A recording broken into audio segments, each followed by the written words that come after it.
अब चल रही हूँ, थोड़ा घर को साफ उफ कर दूं।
बाबू अनु का भेल बाबू बहू के का हो गए? अरे ये तो मुंह में से गाज निकलता बाबू, लगता शांति के सांप डर दिला से बाबू। खबर पहुंचाए पड़ी लड़की के घरे। ठीक बा बाबू, अभी हम खबर पहुंचा के आवतानी। सेठ जी गजब हो गई, सेठ जी गजब हो गई। आज बिटिया शांति के सांप काट ले बा सेठ जी। अरे बाप हो बाप, हमारी शांति बिटिया के सांप काट ले। हाँ सेठ जी जल्दी चला।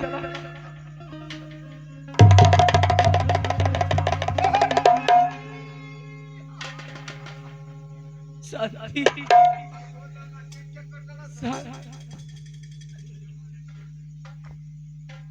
सेठ जी आज शांति बिटिया ये हमें छोड़ के चली गई सेठ जी।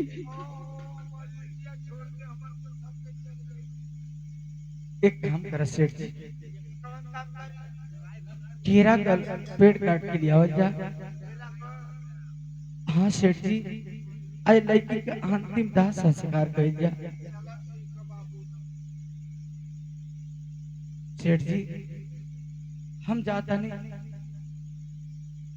कफन का व्यवस्था करते हैं। हाँ सेठ जी।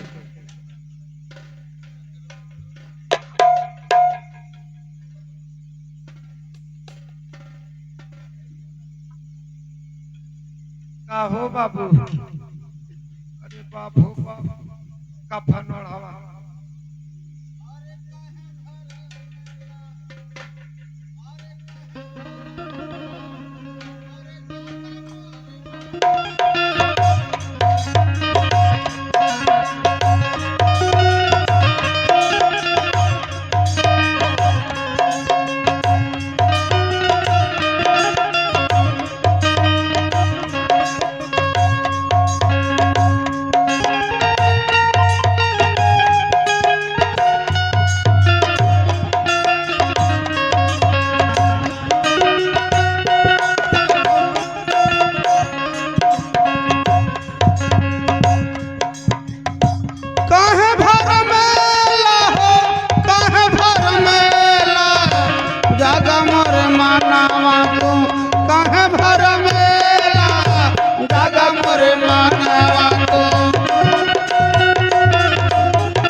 मोहम्मद दुनिया झूठ के झमेला।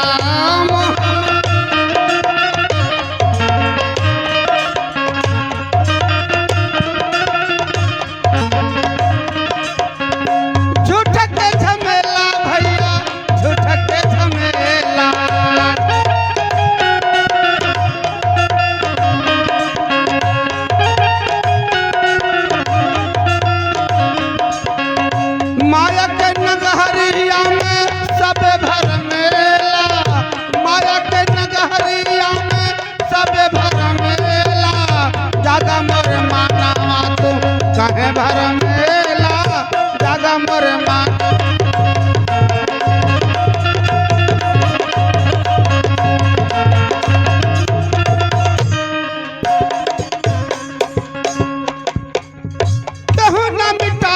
भैया विधि का लिखनिया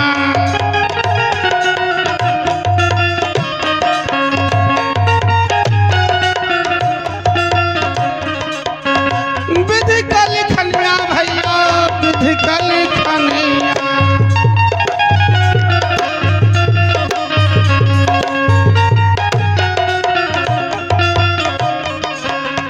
यही जगवा में सब देखा भर मेला यही जगवा में सब देखा भर मेला जगा मोरे मानवा तू कहे भर मेला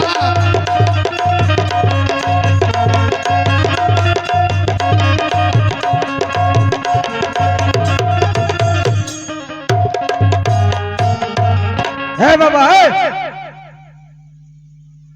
कहा बचवा चौक दुनिया उजड़ गई आ तू ये गीत गावत हुआ भजन गावत हुआ चला भागा यहाँ से जल्दी निकला चला निकला यहाँ से जा भागा चौक दुनिया जब उजड़ गई बा तो के गाना बजाना निकला था केहू का जान जा केहू का सवादे ना आवे खैले में आई देखा था हमन का लाश लेके तो के गाना बजाना निकला था हैं बात कहा समझावा इनके बात ये है बाबा कि आज हमरे बहू के सांप काट दिलस 3 दिन भइल रहल बियाह कइले सांप काट दिलस बाबा हमर बहू ये दुनिया छोड़ के चल गेली हमन के बैठ के रोत है याद तो के गान बजान निक लगत ना बचवा ऐसा कोनो बात ना बा अगर हम जलत बचवा कि ये गांव में ऐसा घटना घटल है तो हम ये गांव में ना रहते बचवा हमसे गलती हो गई बचवा लेकिन बचवा तोहर बहू बड़ी हां बाबा सांप काट ले बा सांप काट दिलस अच्छा बचवा का तू बता सकला इस सांप का कब कर कट ले बा बाबा धीरे धीरे आधा घंटा हो गया आधा घंटा हो गई बचवा हाँ बाबा अच्छा बचवा बुरा ना माना तो हम बात कही कहा बाबा काई लड़की का हम चेहरा देख सकेला बचवा हाँ ओकर हाँ बचवा सेठ जी जोगिया देखे कहत है पैसा कौड़ी मांगते नहीं छे आखिर लसिया दिखौले में का हर्ज है कुछ ना दिखा दे देखा दादी जो झाड़ फूक कर दे तो ठीक हो जाए तो बढ़िया चलो दिखा दो हां ठीक है बाबा आवा देखला आवा देखा तुम दिखावा बचवा तो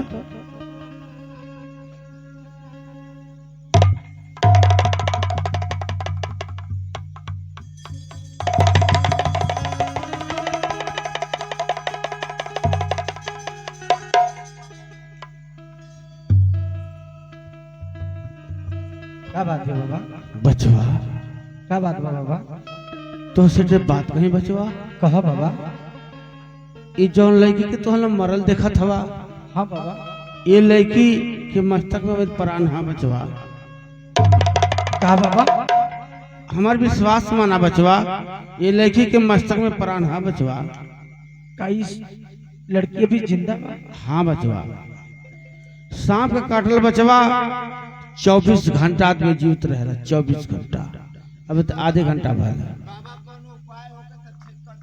का बाबा ये लड़की फिर से जिंदा हो सकत है शायद भगवान की मर्जी ये बचवा हम भगवान तो है ना लेकिन भगवान से विनती मांगब ताकि ये लड़की के घर द्वार सुहाग बाप मतारी सब सलामत रहे बाबा तब बचवा ठे उपाय लगई बा बताओ बाबा अगर 2-4 लीटर शुद्ध गाय का दूध मिल सकेला बचवा जरूर मिल सकेला बाबा तो बचवा शुभ काम में देना उपाय करा एकदम लिया जल्दी लिया जल्दी जल्दी लिया हे भगवान गुरु गोरखनाथ बाबा मोहननाथ आज ऐसे न मौका मिला खड़ा कर दिला तू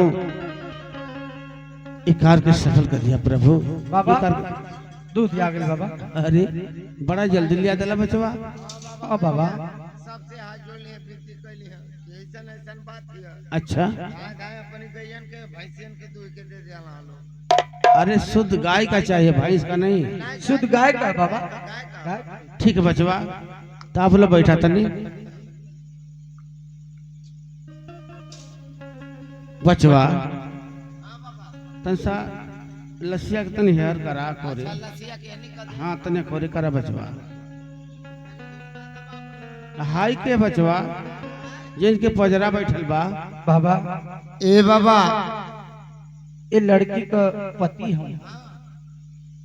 लड़की के पति हो? हाँ बाबा।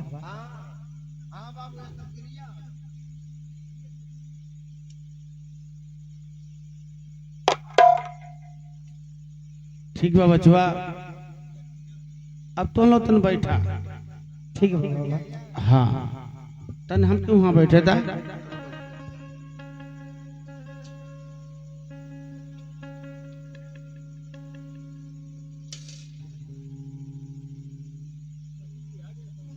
जय हो भोलेनाथ, गुरु गोरखनाथ, बाबा मछजनाथ, जय हो गंगा मैया।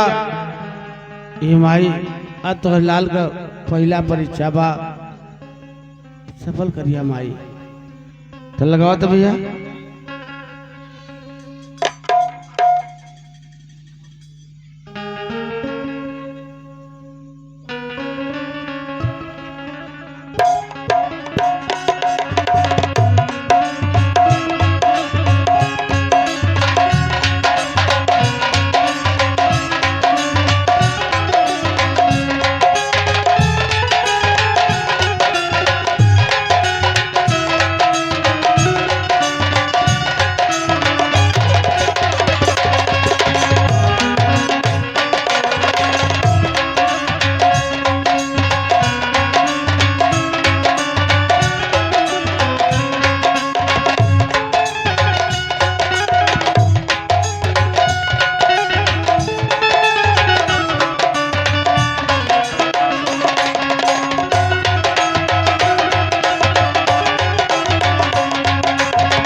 जय हो।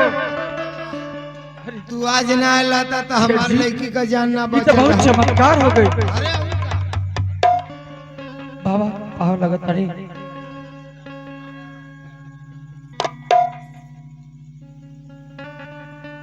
बाबा तार लाख लाख धन्यवाद हो बाबा जी, आज हमार बहू जिंदा हो गई।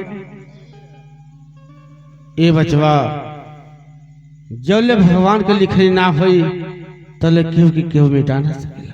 हाँ बाबा आपका बात सही। काले बचवा के लाख करे चतुराई, विधना के लिखी मिट ना जाए। सही बात है बाबा। जन प्रभु लिखे हुए होई। अच्छा बचवा हम चलत बाड़े। ठीक बा बाबा। हम जाए बचवा। अरे रानी के करनवा अरे भरत हरी बानी गैला जोगिया रे बानी गैला जोगिया हो। और जता जदी हाला तारे नेरा।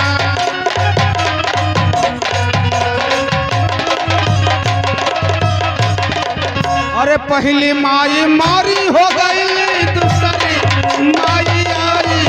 अरे दूसरी माई आई हो। मैं भबार को रावण की मारन एरा।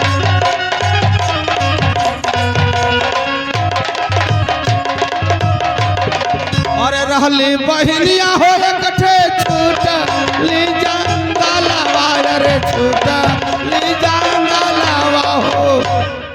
अब भैया मांगेला भिखिया या जनये।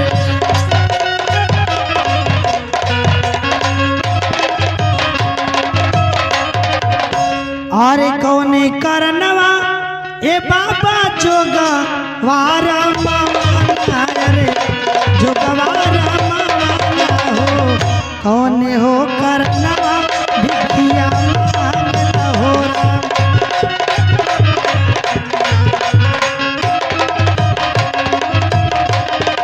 अरे कर्म का लिखन यार बहिनी जगवा हमरा मावली अरे जगवा हमरा मावली हो। अरे पिटते करानावा भिखिया मांगिला ए।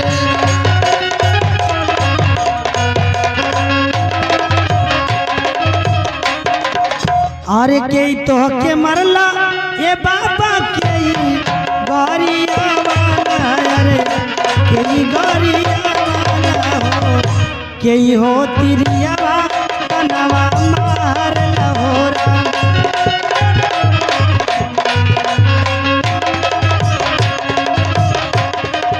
अरे माई मोके मरलिए बहिनी बाबू गरिया वाला रे बाबू गरिया वाला हो। या बाबू दिहला घरावा से निकाल नए।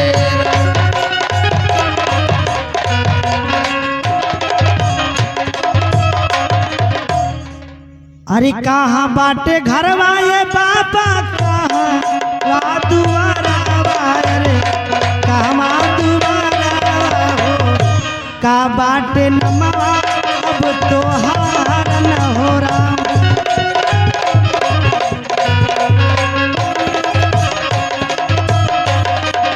अरे बाठेपुर नगरी आये बहली बारे मरमा कानावा अरे बारे मरमा कानावा हो। बाटे सुदामा हमर नाम नए।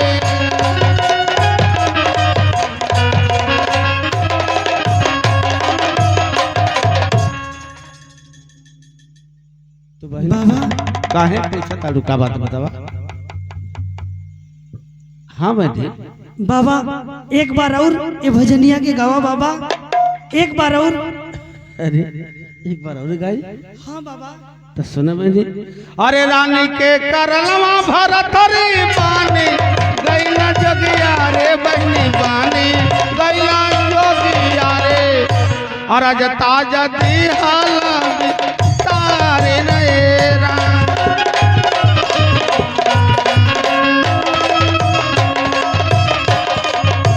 अरे पहली माई मारी रे गैली दूसरी माई आईली अरे दूसरी माई आईली हो। मैं भमार कोरावल की मारन एरा।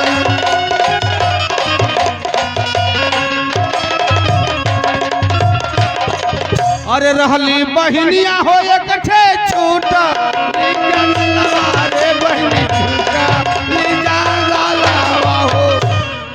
या भैया मांगेला भिखिया या जनये।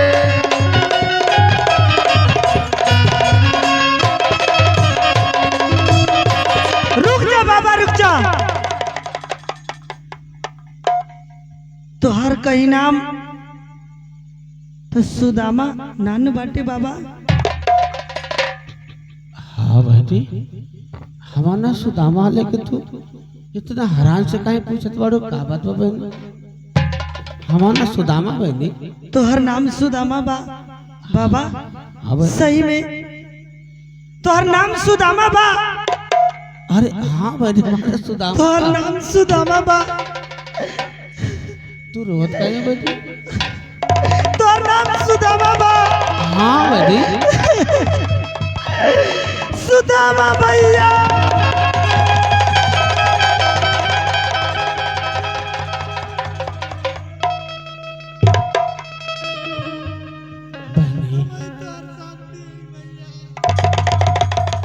का तो हमारे दिल शांति हो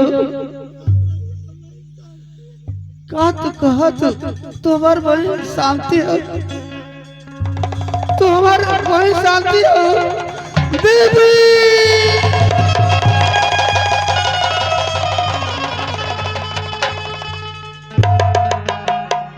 दीदी तू यहाँ दीदी तो के कहाँ ना खोजली दीदी तू यहाँ हो भैया बोलो दीदी। भैया जब तू पियासल लाला भैया हाँ दीदी हाँ तोरा के जंगल में बैठा के चल गई नी। हाँ हाँ दीदी याद है। कुछ दूर गांव रहे पानी लावे भैया उधर से आवे में हम रास्ता भुला गए नी भैया। का तू रास्ता भुला गेलो दीदी? हाँ भैया हम रास्ता भुला गए नी। हम तो जल्दी के मत दीदी बाबूजी के माई के तरह हम के छोड़ के चल गए दीदी। ना भैया हम पानी लेके आओ तनी रास्ता भुला गए नी। तब तक एक जानी सेठ जी मिलना धर्मल सेठ उनके को बिटिया ना रहनी भैया। अच्छा वो अपने घरे हमके लेके चल गई ने अपन बिटिया बना के हमार शादी कर देले। तुम्हार शादी हो गई दीदी? हाँ भैया हमार शादी हो गई। अरे हमारे दीदी की शादी हो गई? हाँ भैया दीदी ये तो बड़ी खुशी वाली बात बा। ये तुम्हार शादी हो गई दीदी? हाँ भैया हमार शादी हो गई भैया। दीदी ये बतावा तो लोग परिवार सब सही है ना दीदी? हाँ भैया सब के ठीक बा भैया। चला घरे कहाँ दीदी? भैया चला आई झोली सर की फेंकता भैया। चला घरे दीदी ना भैया तू कालन भैया। दीदी हमार बात सुना हम तोरे घरे ना जा सकिला दीदी। ना भैया चला तू घरे। ना दीदी हाय झोली दीदी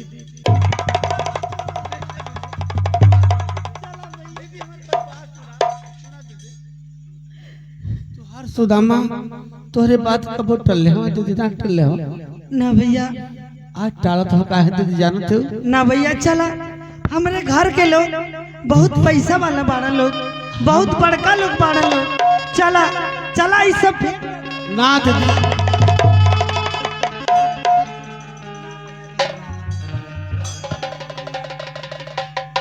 चलो भैया।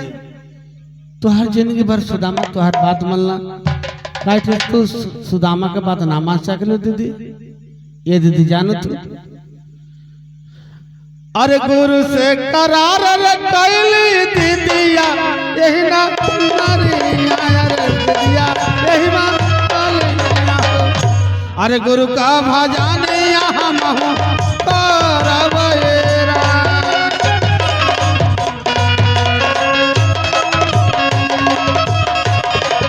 अरे गुरु मोरा जो हाथ हो हाथ दीदिया मोर डहरिया ये दीदिया दीदिया मोर डहरिया हो। आ गुरु के नादारिया हम गायबेरा।